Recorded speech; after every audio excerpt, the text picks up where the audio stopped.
Moi, j'ai plus peur de la mort. Je sais qu'après, il se passe autre chose de merveilleux. Ils sont parmi nous tout le temps, en fait.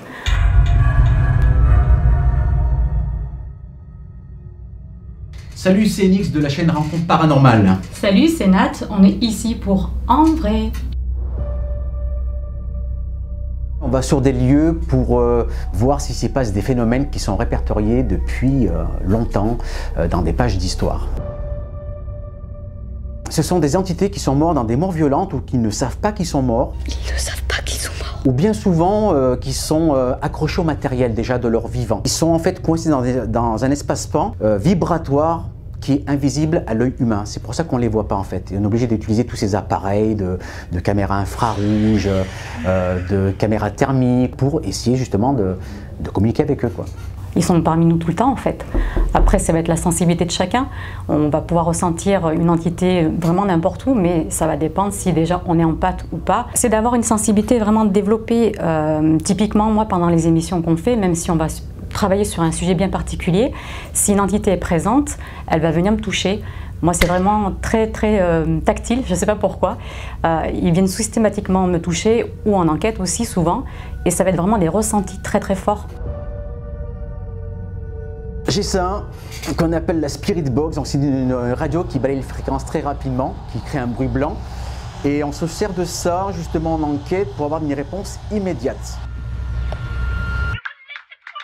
Un détecteur EMF qui détecte les champs électromagnétiques, d'où sont censés être constitués les fantômes. Quand ça se déclenche, qu'on a un bip, c'est qu'on peut avoir éventuellement une présence autour de nous. Il y a eu plein d'expériences de chercheurs justement là-dessus, où quand il y avait une présence, il y avait un fort taux de champs électromagnétiques. Il y a aussi une baisse de température significative, de -5 à -10 degrés d'un coup.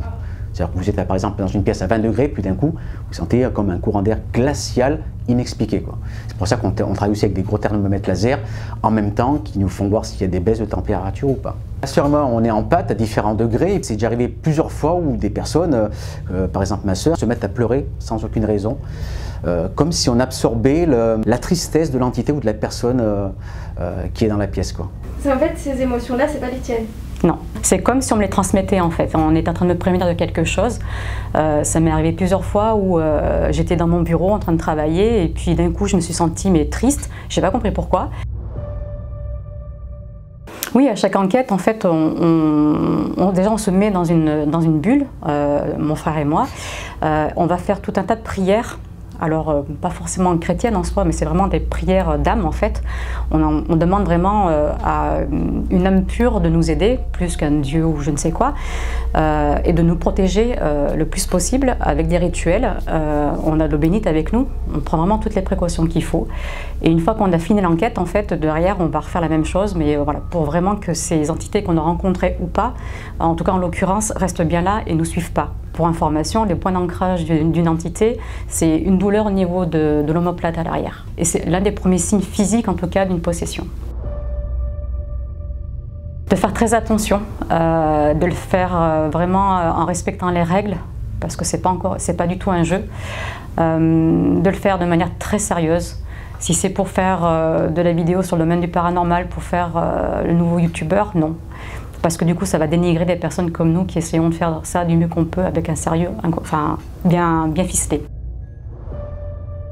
Le couvent des Ursulines, où je suis partie à l'étage, là, pour moi c'est simple, c'est les enfants en fait, qui ont été assassinés dans ce couvent qui m'ont appelé. Je ne sais pas pourquoi, c'était comme ça que je l'ai ressenti. Ni une ni deux, je prends le téléphone, le dictaphone, pardon, je prends ma lampe torche, et mon appareil photo. Je monte à l'étage, je fais des photos, alors toujours au même endroit, hein, de manière saccadée, de façon à ce que ça soit vraiment en flash en fait. Et je sens en fait une atmosphère complètement différente. Donc là, je commençais à être beaucoup moins rassurée. Et puis du coup, je mitraille avec l'appareil photo de façon à me rassurer quelque part. Et j'entends un glissement au sol, comme si quelqu'un était en train d'arriver vers moi, mais en glissant. Donc là, en fait, ton cerveau va très vite. Il va tout analyser, mais très rapidement, en se disant, bon, est-ce que ça vient de l'extérieur? Non. Est-ce que c'est mon frère en bas? Non. Toutes les questions que tu peux te poser de manière rationnelle te viennent tout de suite et tu analyses très rapidement. Et dès l'instant où j'ai compris que c'était rien de rationnel, là, par contre, j'ai fait les 3 étages vitesse éclair. J'ai tout ramassé avec moi, je suis partie. Et en rentrant après donc, de cette enquête, il était à 4h, 5h du matin, Mon frère, il me dit, mais il s'est passé quelque chose là-haut. Il me dit, il faut absolument qu'on regarde. Donc là, je lui donne toutes les photos à l'état brut.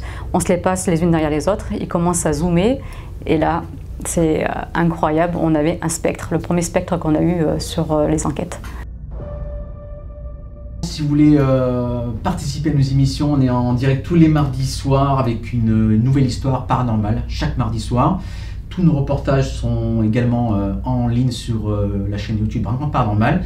Et puis bientôt, je sais que beaucoup le demandent, quand est-ce que la saison Enquête Paranormale sur C8 revient? Ça revient très prochainement. Donc, restez connectés. Et tchuss! Tchuss!